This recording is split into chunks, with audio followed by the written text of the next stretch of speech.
In our first conversation, I talked about the possibility of false complaints. I want to make it very clear. Men can make false complaints against women, and women can make false complaints against men. It's an issue of human beings. It's not necessarily an issue of gender. We need to look and check facts, check evidence, check integrity in every situation. We need to get beyond the false assumption that men are somehow fundamentally depraved and women are fundamentally innocent. Neither of those are true. Both the masculine and the feminine, men and women, are both starting points for development, for evolution, or for growth.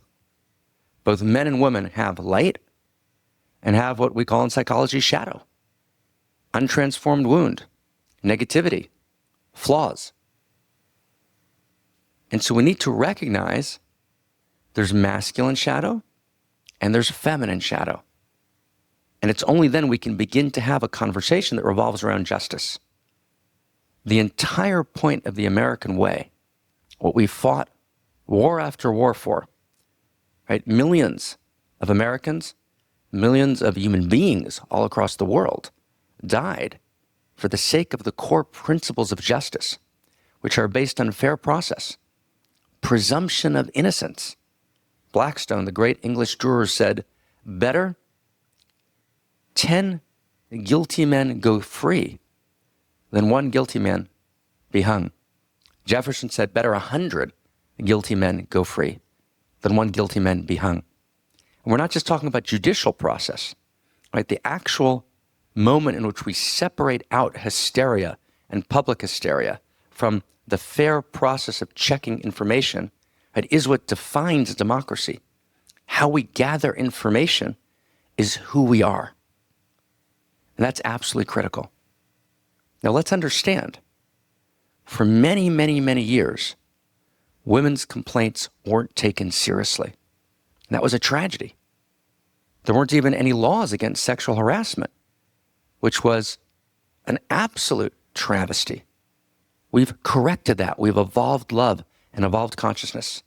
Today, sexual harassment is a violation of the law. That's awesome. That's beautiful. We've protected, in this case, primarily the feminine, as we should have. But now the pendulum has swung in the other direction.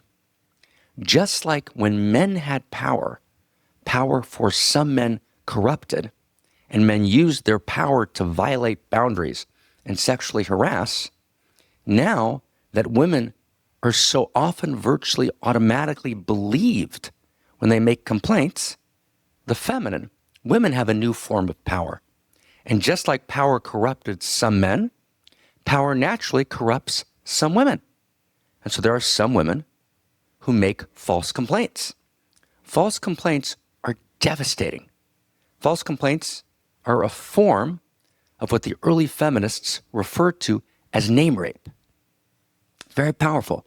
The early feminists pointed out that rape is not only a horrific physical act, but it's actually a violation of integrity that you can rape a person's name. False complaints are a form of name rape, and particularly false complaints about a sexual event are an abuse of the sexual, right? To talk falsely about a sexual event and to tell the story in objective violation of what happened, not just that two people had different experiences, but to tell it fundamentally in violation of the facts that happen, right, is an abuse of sexuality. And we need to stand against that form of abuse in every possible way in order to stand for justice for all. It's a critical issue, right, for the American way.